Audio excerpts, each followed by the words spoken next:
안녕하세요. 전청입니다. 이제 2022년이요. 일주일 남았네요. 2022년에 소득세를 줄이기 위해 뭔가 할 수 있는 시간이 일주일이 채 남지 않았다는 그런 뜻입니다. 아마도 이 영상이 올라갈 때쯤이면 일주일이 채 남지 않은 시간일 텐데요. 아무튼 오늘은 정말 마지막으로 할 수 있는 22년을 위한 소득세 절세 방안입니다. 흥미 있게 그냥 보셔도 될 것 같고요. 또는 실제 앞으로 남은 기간 동안에 정말 소득세 절세에 방안이 필요한 분들 유심히 보실 필요가 있겠죠. 물론 이 Private Retirement Plan이라던가 하는 이런 금융 상품을 활용한 방안은 여전히 연말이 지나고 나서도 가능합니다. 그러나 이거는 금융 상품을 활용한 게 아닌 어떤 법인 구조화 작업을 통해 할 수 있는 것으로서 12월 31일 이전에 해야 되는 그런 과정이라는 점에서 마지막 어떤 작업이라 할 수 있겠죠. 이름하여 매니지먼트 컴퍼니를 세우고 이를 통해 달성하는 절세 방안입니다.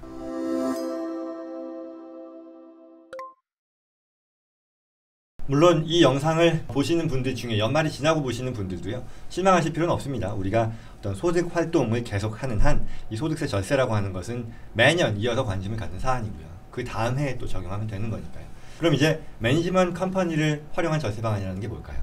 요지는요, 내가 운영하는 사업체가 있단 말이죠. 이 사업체의 관리 업무, 백오피스 업무라고도 할 수 있을 텐데요. 이걸 대행하는 별도의 법인, 이게 매니지먼트 컴퍼니가 되겠죠. 이걸 세워서 이를 통해 전체 비즈니스 소득을 줄이는 방안이라고 볼 수 있습니다. 이 법인을 운영하는 데 있어서는요, 비즈니스 사업을 하는 데 있어서는 비즈니스 본업이 있겠죠. 물건을 파는 것도 있겠고, 또는 서비스를 제공하는 게 있을 수 있겠죠. 이런 것들을 프런트 오피스 비즈니스라고 하고요. 그리고 어떤 비즈니스이건 간에 무관하게 반드시 기업을 운영하면서 해야 되는 운영, 관리에 대한 업무가 있을 겁니다. 이걸 백오피스 기능이라고 하죠.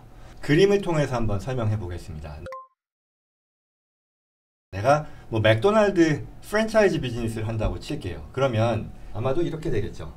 LLC나 S코퍼레이션을 세워서 아마 비즈니스를 진행하게 될 겁니다. 그러면 여기 오퍼레이션에 해당이 되는 기능으로서 이 중에 백오피스 기능이라고 하면 뭐가 있을까요? 하이어링, 직원을 고용하고 여기에 임금을 지급하는 그런 관리 기능이 있을 수 있겠죠. 그리고요, 내가 매년 세금 신고를 하는 것도 있을 거예요. 텍스 리턴, 파일링, 이런 업무들 반드시 해야 될 겁니다. 그렇죠? 그리고 또 이 밖에 뭐가 있을까요? 당연히 어떤 리걸, 프로페셔널 업무들이 있을 겁니다. HR이 될 수도 있겠고, 계약에 대해서 내부 어떤 법률 서류를 구비해 놓는 것도 있겠고, 여러 가지가 있을 겁니다. 그리고요, 우리가 시스템, 회사를 운영하면서 ERP 시스템이 됐건 CRM 시스템이 됐건 여러 가지 회사를 운영하는데 필요한 이메일, 여러 관리 시스템들을 또한 필요로 할 것입니다. 시스템 앤 테크놀로지. 그리고 당연히요, 비용 같은 것들을 집행하는 것도 필요하겠죠. 이 모든 것들이요, 결국 어떻게 보면 매니지먼트 기능이라고 할 수 있을 텐데요. 이 기능을 원래는 비즈니스 오너 입장에서 보면요, 한 회사, 내가 운영하는 LLC, S코퍼레이션 밑에서 운영을 하고 있을 텐데 별도의 법인을 세운다라는 거죠. 여기서 이게 LLC가 됐건 또는 또 다른 S코퍼레이션이 됐건 이와 같은 엔터티를 세워서 이 업무를 이관한다라고 볼 수 있을 겁니다. 자, 그럼 이게 뭐가 좋은 걸까요? 라고 하면 다시 코퍼레이션을 운영하고 있어요.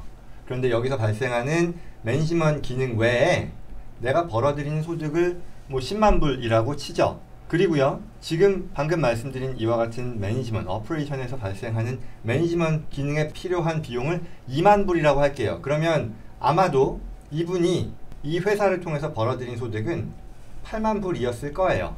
그런데 이걸 매니지먼트 컴퍼니로 옮기는 거잖아요. 그리고 여기에 2만 불을 대신 페이하는 게 됩니다. 그러면 이제 요 매니지먼트 컴퍼니가 벌어들인 2만 불이라고 하는 소득, 우리가 이걸 어떻게 쓸 수 있냐라는 거죠. 자, 여러 가지가 있을 텐데요. 여기서는요, 홈오피스, 우리가 보통의 비즈니스를 집에서 하는 경우도 있겠지만 그렇지 않은 경우 홈오피스 디덕션을 우리가 활용할 수 있는 방안은 굉장히 제한적일 겁니다. 그러나 완전히 다른 별도의 법인을 세운다라고 하면, 그리고 이 회사의 사무실을 홈오피스로 한다 그러면 홈오피스 디덕션이 가능할 겁니다. 그리고 또 사람을 고용하는 게 있잖아요. 가족 고용이라는 게 있겠죠. 내가 자녀를 고용한다고 치죠. 한 명의 자녀가 있고 자녀를 고용한다고 치면 금년도의 스탠다드 디덕션이 12,950불이거든요. 12,950불이니까 이 금액까지 자녀에게 급여를 지급할 수 있을 겁니다.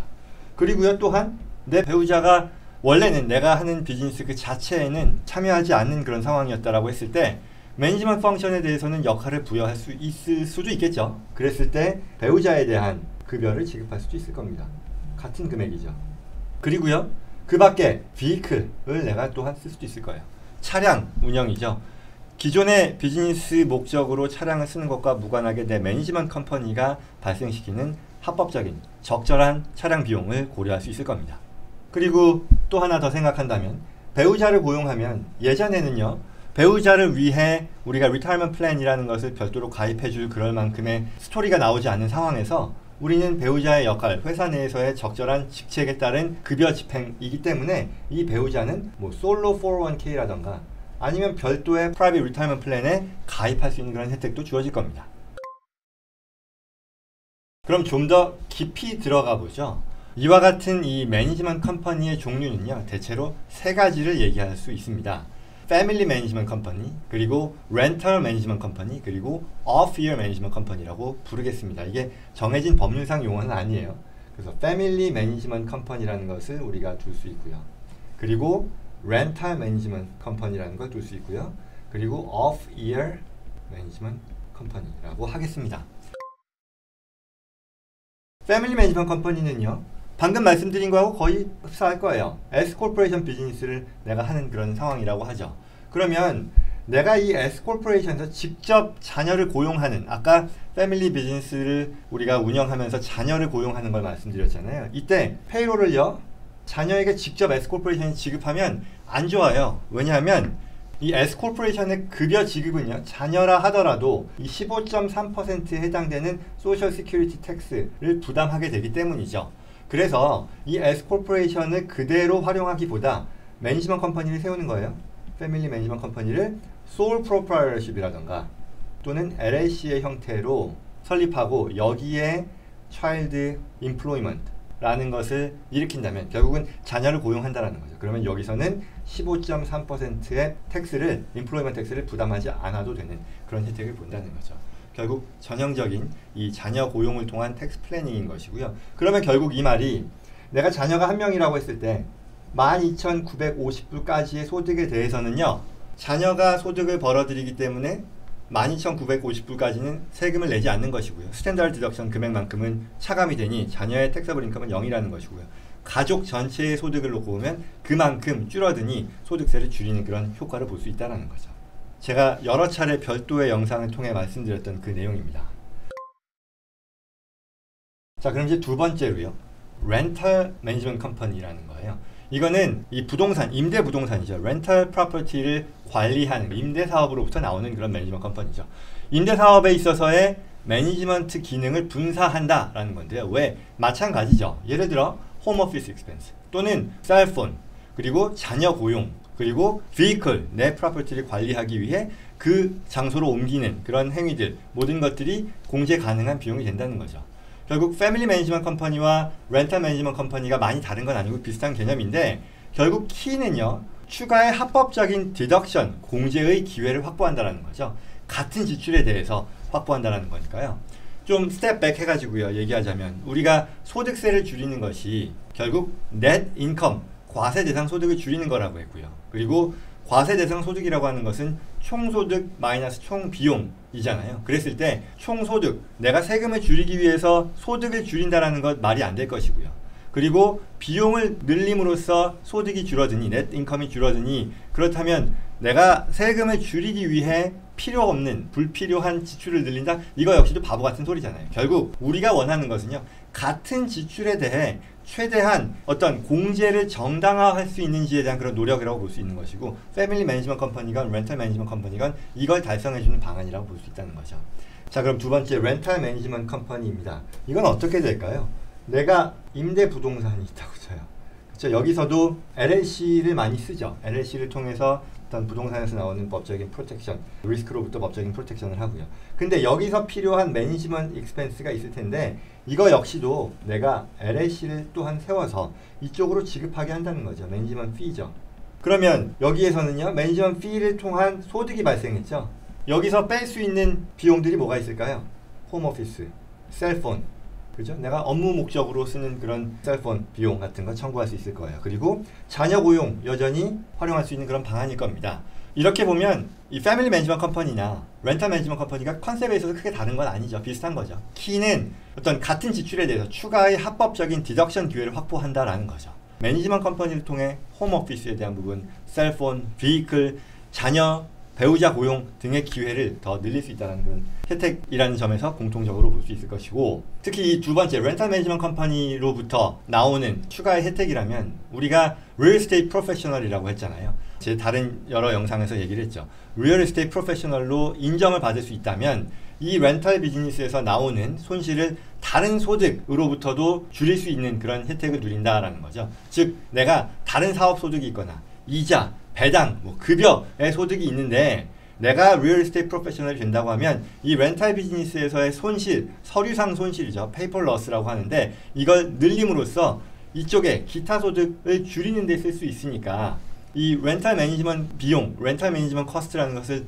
늘림으로써 추가의 혜택을 볼 수 있다는 거죠. 따라서 이 소득세를 줄이기 위해 본업, 기타 사업소득, 이자, 배당, 급여 있단 말이죠. 외에 별도의 비즈니스로서 많이 활용되는 것이 임대부동산 사업인 거고요. 전형적인 매니지먼트 피, 비용 항목들이 또한 임대부동산 비즈니스에는 많이 찾을 수 있기 때문에 합법적인 추가 비용 공제의 기회를 다른 비즈니스에 비해 찾기 수월하다는 장점이 있다는 거죠. 자, 그럼 이제 세 번째요. 이 off-year management company입니다. 이게 아마도 이 서두에 말씀드린 last minute, 연말에 last minute에 할 수 있는 방법, 그리고 이번 주에 꼭 보시면 좋겠다 싶은 그런 방안일 텐데요. 이거는요, 매니지먼트 컴퍼니를 어떻게 세우느냐. 첫째, C 코퍼레이션으로 세우고요. 그리고 두 번째, 텍스 이어, 이 회사의 텍스 이어를 캘린더 이어가 아닌 다른 기간으로 설정하는 방법을 말합니다.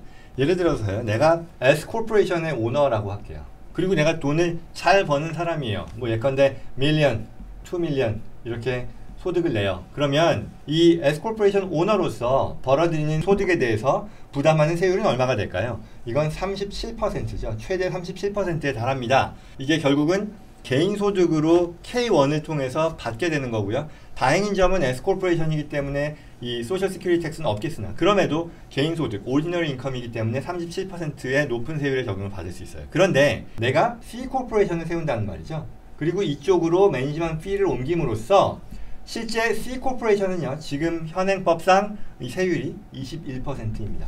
따라서 21%와 37%의 차이인 16%만큼의 과세율의 혜택을 볼 수 있다라고 하겠습니다. 그리고 두 번째로 이 텍스 이어를 캘린더 이어가 아닌 다른 해로 바꾼다라고 했어요. 그럼 이건 어떻게 되는 걸까요? 시간을 번다라는 얘기인데요. 이거는 세금을 그 자체로서 줄인다기보다는 다른 플래닝을 할 수 있는 시간을 벌기 위해 소득 인식을 디퍼한다라는 뜻으로 볼 수 있을 겁니다. 구체적으로는요, 예를 들어 내가 마찬가지입니다. S코퍼레이션의 오너라고 할게요. 그리고 이 회사가요, 지금 80만 불의 소득을 얻었다라고 하죠. 바로 지금이에요. 연말입니다. 그리고 다른 거 다 했어요. 다른 플래닝, 리타이어먼트 플래닝이 됐건 비용 지급이 됐건 프라이빗 파운데이션, 도네이션 이런 거 다 했어요. 그런데 80만 불이 남은 상태예요.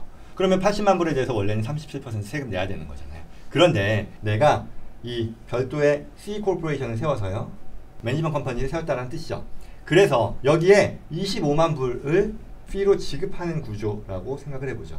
그렇게 되면 이 S 코퍼레이션은요, 이제 55만 불로 텍서블 인컴이 줄어들게 되겠죠. 그리고요, 이 55만 불은 언제 세금을 내냐면 이 S코퍼레이션이 세금 신고를 하는 것이 다음 해의 3월 15일까지죠. 그리고 여기서 발행한 K1을 통해 내가 개인적으로 신고하는 것은 4월 15일까지일 겁니다.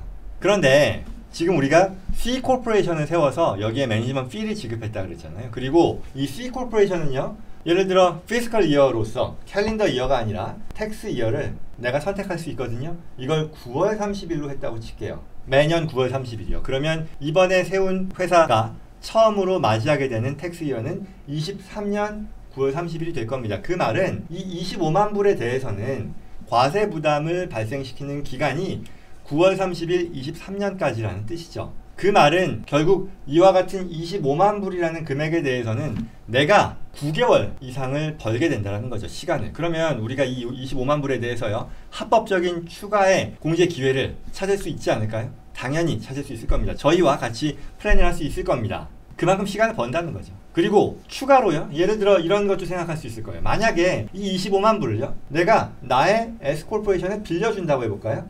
이 25만 불을요, 이후에요. 그러면 이 25만 불을 받은 S코퍼레이션은요, 회사가 직접 또는 쉐어홀더에 대한 디스트리뷰션을 통해서 추가의 투자 기회를 얻을 수 있겠죠. 부동산 투자할 수 있는 거잖아요. 그쵸? 그렇게 함으로써 부동산 투자, 레버리지 투자를 했을 때 벌어들이는 추가의 디덕션을 확보할 수 있다는 거죠. 그 부분에 대해서도 제가 별도 영상으로 여러 차례 말씀드립니다만, 그리고 더 나아가서 25만 불의 채권 채무가 만들어졌기 때문에 S코퍼레이션은 이 C코퍼레이션의 이자 비용을 지급할 겁니다. 그리고 C코퍼레이션은 그만큼의 이자 수입을 인식하겠죠. 결국 그 말은 뭐냐? S코퍼레이션의 소득을 C코퍼레이션으로 옮기는 추가의 기회가 된다는 것이고, S코퍼레이션에 적용되는 세율이 37%, C코퍼레이션 21%라는 면을 봤을 때 추가의 텍스 플래닝, 인컴 텍스를 줄이는 효과도 얻을 수 있다는 얘기죠. 자, 이제 정리하면요. 왜 C코퍼레이션 off-year 매니지먼트 컴퍼니를 세우느냐? 첫째, 37%의 소득세율을 21%로 낮출 수 있습니다. 물론 이중과세 개념이 컨셉상 들어가겠으나 우리의 목적은 이 매니지먼트 컴퍼니의 세율을, 이 매니지먼트 컴퍼니의 넷 인컴을 줄이는 데 있기 때문에 그 부분은 감안하지 않습니다. 두 번째, 시간을 벌었잖아요. 그 옮겨진 자금에 대해서 추가의 텍스 플래닝을 고려할 수 있다. 디퍼된 소득에 대해 추가의 텍스 플래닝을 가지고 우리가 더 줄이는 노력을 할 수 있다. 그리고 세 번째, 또한 C코퍼레이션에 옮겨진 자금을요, S코퍼레이션에 빌려주는 방식을 취함으로써 추가의 텍스 플래닝을 고려할 여지도 있을 것이다 정도로 정리할 수 있을 겁니다. 결국은요, 방법은 있다는 거죠. 그리고 이건 다른 방법 다 하고 나서요, 무슨 진짜 비용 공제다, 뭐 프라이빗 리타이먼트 플랜이라던가 도네이션 디덕션 이런 것들 다 하고 나서 정말 라스트 미닛이 남았을 때 할 수 있는 그런 방법이라는 거죠. 디퍼 하는 것이고요, 추가의 시간을 합법적으로 벌고 또 그 번 시간을 합법적으로 활용해 합법적인 절세 방안을 찾아보자라는 그런 아이디어입니다. 여기까지입니다. Last minute, the very last minute income tax planning으로서 off-year management company, C코퍼레이션을 설립하고요, 그걸 활용함으로써 혜택을 누릴 수 있다는 내용이었습니다. last minute이 아니더라도요, 다음 해에도 언제든지 이건 계속해서 활용될 수 있는 거니까요. 이 내용 도움되었기 바랍니다. 그럼 저는 다음 시간에 뵙겠습니다. 고맙습니다.